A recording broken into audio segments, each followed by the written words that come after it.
Hello. അങ്ങനെ ഇന്ന് ശനിയാഴ്ച 6 ഏപ്രിലിന് അവിടെ നിന്ന് പുറപ്പെട്ടു. ബാംഗ്ലൂരിൽ നിന്ന് രാത്രി പോകുന്നു. ഇവിടെ ഒരു 9:30 എത്തി. കുറച്ച് ലേറ്റായിരുന്നു. പിന്നെ ഇവിടെ ഒരു 3 മണിക്കൂർ ലേ ഓവറുണ്ട്. അത് കഴിഞ്ഞപ്പോൾ രണ്ടാമത് കൊളംബോ ഫ്ലൈറ്റിൽ ബോർഡ് ചെയ്തിരിക്കുകയാണ്. 2:30 ആകുമ്പോൾ എത്തും. അവിടെ എത്തിയിട്ട് പിന്നെ റൂം കുറച്ച് ദൂരെയാണ്, കൊളംബോയിൽ കുറച്ച് ദൂരെ എടുത്തിരിക്കുന്നത്. അങ്ങോട്ട് പോകണം. പിന്നെ ബാക്കിയൊക്കെ അവിടെ ചെന്നിട്ട് നമുക്ക് എന്താ പറയുക, യാത്രകൾ എപ്പോഴും കുറേ അപ്രതീക്ഷിതമായിട്ടുള്ള കുറേ സർപ്രൈസുകളും ചിലപ്പോൾ അപ്രതീക്ഷിതമായ സ്റ്റക്കായിരിക്കുന്ന അവസ്ഥകളൊക്കെ വരും. എന്തായാലും അതിൻ്റെ ത്രില്ലിൽ തന്നെ കാര്യങ്ങൾ മുമ്പോട്ട് പോട്ടെ. ബാക്കിയൊക്കെ അവിടെ ചെന്നിട്ട് കൊളംബോയിൽ ജസ്റ്റ് എത്തി. വെളുപ്പിന് 2:30 ആയപ്പോൾ കൊളംബോയിൽ കൃത്യമായിട്ട് എത്തി. പിന്നെ എന്താ ഇവിടുത്തെ ഫോർമാലിറ്റീസൊക്കെ നമ്മൾ വരുമ്പോൾ ഒരു അറൈവൽ ഫോം ഫില്ല് ചെയ്യണം. പിന്നെ അത് ഫില്ല് ചെയ്ത് ഇമിഗ്രേഷൻ കൊണ്ട് കൊടുക്കും. വലിയ തിരക്കൊന്നും ഉണ്ടാവില്ല. അവർ ക്വിക്ക് സർവീസാണ്. ഒരു 5 മിനിറ്റ് പോലും കഷ്ടിച്ചെടുത്തില്ല. അവർ നമുക്ക് നാട്ടിൽ നിന്ന് തന്നെ ട്രാവൽ ഏജൻസിൽ നിന്ന് ഒരു വിസ നമുക്ക് എടുത്ത് പോരാൻ പറ്റും.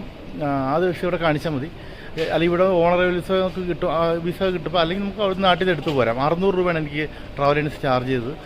പിന്നെ എന്താ, നമ്മൾ ഈ വരുമ്പോൾ ഒരു അറൈവൽ ഫോം ഫില്ല് ചെയ്യുക. അതിൽ നമ്മുടെ ഫ്ലൈറ്റ് നമ്പരും ഒക്കെ കൊടുത്തിട്ട് അറൈവൽ ഫോം ഫില്ല് ചെയ്യുക. നമ്മുടെ നെയിം, പിന്നെ എന്താ നമ്മൾ വന്ന ഫ്ലൈറ്റ് നമ്പർ, പിന്നെ നമ്മളുടെ ഇവിടെ താമസിക്കാൻ പോകുന്ന സ്ഥലം. അതൊരു നമ്മളൊരു റൂം ബുക്ക് ചെയ്തിട്ട് വരാവുള്ളൂ. നമ്മളൊരു ബുക്ക് ചെയ്തതിൻ്റെ ഒരു പ്രൂഫ് വേണം.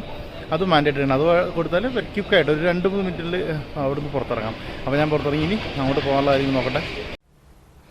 നമ്മളങ്ങനെ കൊളംബോ എയർപോർട്ടിലെത്തി. അവിടെ നിന്ന് അക്കോമഡേഷനിലേക്ക്. കാട്ടുനായകയാണ് കൊളംബോ എയർപോർട്ട്. കൊളംബോ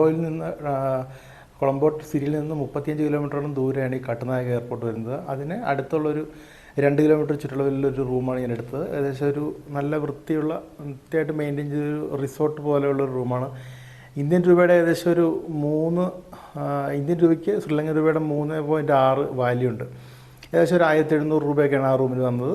അവിടെ നിന്ന് ഫ്രഷായിട്ട് ഞാൻ ആദ്യ ഡെസ്റ്റിനേഷനായിട്ടുള്ള സിഗിരിയ എന്നൊരു ഫോർട്ട്. സിഗിരിയ ഫോർട്ടാണ് ശ്രീലങ്കയിലെ ഏറ്റവും പ്രധാനപ്പെട്ട 8 യുനെസ്കോ ലിസ്റ്റഡ് സൈറ്റുണ്ട് ശ്രീലങ്കയിൽ. അതിൽ തന്നെ ഏറ്റവും ചരിത്ര പ്രാധാന്യമുള്ളൊരു ഫോർട്ടാണ് സിഗിരിയ ഫോർട്ട്. അപ്പോൾ അവിടെ നിന്ന് ഫ്രഷായി ബ്രേക്ക്ഫാസ്റ്റ് കഴിക്കാൻ വേണ്ടി ആലോചിച്ചപ്പോൾ അങ്ങനെ നോക്കിയപ്പോൾ പുറത്തുനിന്ന് കിട്ടിയത് അവിടുത്തെ സമ്പ റൈസും മീൻ കറിയും കൂട്ടിയിട്ടൊരു ഊണ് കഴിച്ചു. രാവിലെ ഊണാണ് കഴിച്ചത്. ഊണ് കഴിച്ചിട്ട് നേരെ സിഗിരിയ ഫോർട്ടിലേക്ക് പുറപ്പെടുകയാണ്.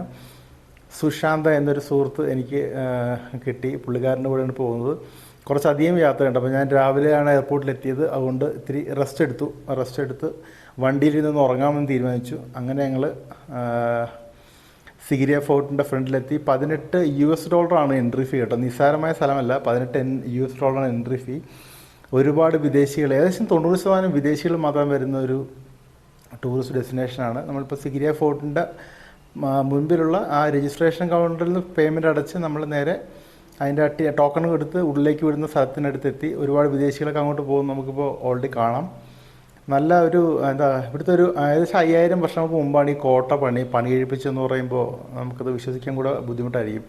ഇത് ശരിക്കും പറഞ്ഞാൽ ഒരു സിഗിരിയ ഫോർട്ട് എന്ന് പറയുമ്പോൾ ഒരു കോട്ട എന്നുള്ളതല്ല. ഇത് ശരിക്കും ഒരു പാറക്കെട്ടിനുള്ളിലൊരു കൊട്ടാരം പോലെ ക്രമപ്പെടുത്തിയിരിക്കുന്ന ഒരു കോട്ടയാണ്. നമ്മളങ്ങോട്ട് പോവുകയാണ്. നമ്മൾ കുറച്ച് മുമ്പ് കണ്ട പോലെ തന്നെ സിഗിരിയ ഫോർട്ട് ഒരു പാറക്കെട്ട് പോലെ ഇങ്ങനെ നിൽക്കുകയാണ്. അപ്പോൾ നമ്മൾ നടന്ന് അതിൻ്റെ ഒരു ചെങ്കുത്തായുടെ കയറ്റം തുടങ്ങിയിട്ടില്ല. അതിനു മുമ്പായിട്ട് ആ ഫോർട്ടിനടുത്തേക്ക് എത്തുന്ന ഒരു പോയിൻ്റാണിത്. നമുക്ക് ഇവിടുന്ന് നോക്കുമ്പോൾ കാണാം ആൾക്കാർ ആ ഒരു വഴിയിലൂടെ, ഇതിലൂടെ ആ ഒരു മെറ്റലിതൊക്കെ അടുത്തുണ്ടാക്കിയായിരിക്കും. അങ്ങനെ ഒരു വഴി നേരത്തെ ഉണ്ടായിരുന്നു. സ്റ്റെപ്പുകളുണ്ട് അവിടെ. വളരെ ബുദ്ധിമുട്ടാണ് അങ്ങോട്ട് കയറാനായിട്ട്. അപ്പോൾ നമ്മൾ അവൻ്റെ ചോട്ടിലെത്തി. ഇനി നമ്മൾ നേരെ അങ്ങോട്ട് കയറുകയാണ്. ആ കാണുന്നതാണ് മിറർ ഗേറ്റ് എന്ന് പറയും കേട്ടോ. മിറർ ഗേറ്റ് എന്നൊരു ഇതാണ് കാണുന്നത്. പക്ഷേ അത് ഒരു ഇഷ്ടിക കളറിലാണ് ഭിത്തി ഒരു പെയിൻ്റ് അടിച്ചിരിക്കുന്നത്. അത് മിറർ ഗേറ്റ് എന്നറിയപ്പെടുന്നത്. ഇവിടെ നോക്കുമ്പോൾ വളരെ അതിമനോഹരമായിട്ടൊരു വ്യൂ പോയിൻ്റാണ് സിഗിരിയ. നമ്മൾ കയറി തുടങ്ങി, നമ്മൾ കുറച്ച് അവിടെ മേളിലേക്ക് എത്തി. അപ്പോൾ നമ്മൾ താഴത്തേക്ക് നോക്കുമ്പോൾ കാണുന്ന വ്യൂ പോയിൻ്റാണിത്. എന്നാൽ വളരെ മനോഹരമായിട്ട് അതിൻ്റെ അപ്പുറത്ത് ഇതേപോലെ സമാന വലിപ്പത്തിലുള്ള വേറൊരു മലയും നമുക്ക് കാണാം. നമ്മൾ സിഗിരിയ സുശാന്ത് തന്നെ വെയിറ്റ് ചെയ്തിരിക്കുന്നു. ഞാൻ കയറി അല്പം ടയേർഡായി. ഇനി നമ്മൾ മേളിലേക്ക് കയറണം. നമ്മൾ അങ്ങനെ കയറി എത്തുമ്പോഴാണ് ലയൺസ് പോ എന്ന് പറഞ്ഞിട്ടൊരു സിംഹത്തിൻ്റെ കാൽച്ചൂടാണ് ആ കൊട്ടാരത്തിൻ്റെ പ്രവേശന കവാടം. വളരെ ആകർഷണീയമായിട്ടുള്ള പ്രവേശന കവാടമാണിത്. നമ്മൾ ആ പ്രവേശന കവാടത്തിനടുത്തെത്തി. മേളിലേക്ക് കയറാൻ നമ്മൾ കാണുമ്പോൾ തോന്നുന്ന പോലത്തെ ഈസി ആയിട്ടൊരു കയറ്റമല്ല, കുറച്ച് ബുദ്ധിമുട്ടാണ്. നമ്മൾ ഓരോ സ്റ്റെപ്പ് എടുക്കുമ്പോഴും നമ്മൾ പേടിക്കും. കാരണം എന്ന് വെച്ചാൽ താഴത്തേക്ക് വീണ് കഴിഞ്ഞാൽ ഒന്നും കിട്ടില്ല. അത്തരത്തിലൊരു പേടിപ്പെടുത്തുന്നൊരു കയറ്റം. നമുക്ക് ഒരുപാട് പേരെ അവിടെ ഇരുന്ന് നമുക്ക് അവിടെ ഇരുന്നിട്ട് റെസ്റ്റ് എടുക്കുന്ന, എക്സോസ്റ്റഡായി പോയി റെസ്റ്റ് എടുക്കുന്ന ആൾക്കാരെ കാണാൻ പറ്റും. എത്രയും ഉയരത്തിലാണ് ഈ കോട്ട. നമ്മൾ ആ സിംഹത്തിൻ്റെ അതിൻ്റെ ആ എൻട്രൻസ് കൂടെ കയറി മേളിലെത്തി. അങ്ങനെ മേളിലെത്തുമ്പോൾ ഇതൊരു ഒരു വീട് പോലെയല്ല, ഈ പാറക്കെട്ടിനുള്ളിൽ തന്നെ പല പല ക്രമീകരണങ്ങളാണ്. നമ്മളതിൻ്റെ മേളിലേക്ക് എത്തിക്കൊണ്ടിരിക്കുകയാണ്. ഇടയ്ക്കിടയ്ക്ക് ഇരുന്നാണ് പോകുന്നത്. ശരിക്കും പറഞ്ഞാൽ നമ്മൾ മേളിലേക്ക് പോകുന്നു. അപ്പോൾ ഇതിൻ്റെ സൈഡിലൂടെയുള്ള വ്യൂ വളരെ പേടിപ്പെടുത്തുന്നൊരു വ്യൂ ആണ്. സുശാന്ത് ഇതിനു മുമ്പും അദ്ദേഹം ഒരു ഡ്രൈവറും ഗൈഡും കൂടിയാണ്. നമുക്ക് അതിലൊക്കെ അവരുടെ ഡ്രൈവർ കൊണ്ട് പറ്റുന്ന രീതിയിലൊക്കെ അയാൾ പറഞ്ഞു തരും. അങ്ങനെ അയാൾ തന്നെ കുറച്ച് മുമ്പേ നടക്കുകയാണ്. ഞാൻ കുറച്ച് പതിയായതുകൊണ്ട് ആൾ ഇത്തിരി എന്നെ ഒന്ന് സ്പീഡാക്കാൻ വേണ്ടി അല്പം മുമ്പേ നടന്നുകൊണ്ടിരിക്കുകയാണ്.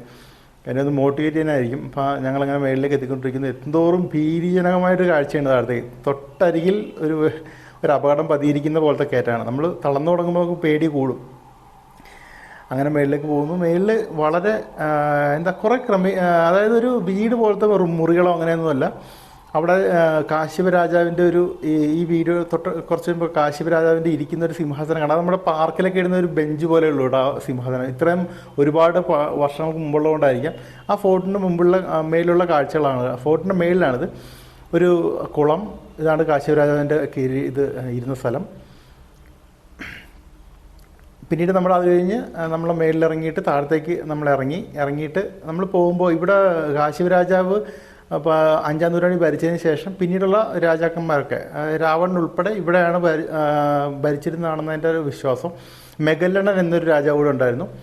നമ്മളിവിടെ ഒരു നമ്മളിപ്പോൾ കണ്ടതൊരു കേവാണ്. അത് സന്യാസിമാരുടെ കേവാണ്. ബുദ്ധ സന്യാസിമാരൊക്കെ ഇവിടെ താമസിച്ചിട്ടുണ്ട്. ഒരുപാട് കാലം അവരുടെ ആസ്ഥാനമായിരുന്നു. ഈ മെഗല്ലണം വന്നതിന് ശേഷം ഇതൊരു ബുദ്ധവിഹാരമാക്കി മാറ്റുകയാണ് ചെയ്തത്.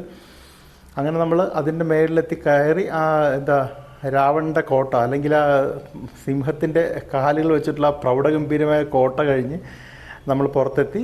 ഇനി മറ്റൊരു വീഡിയോയിൽ കാണാം.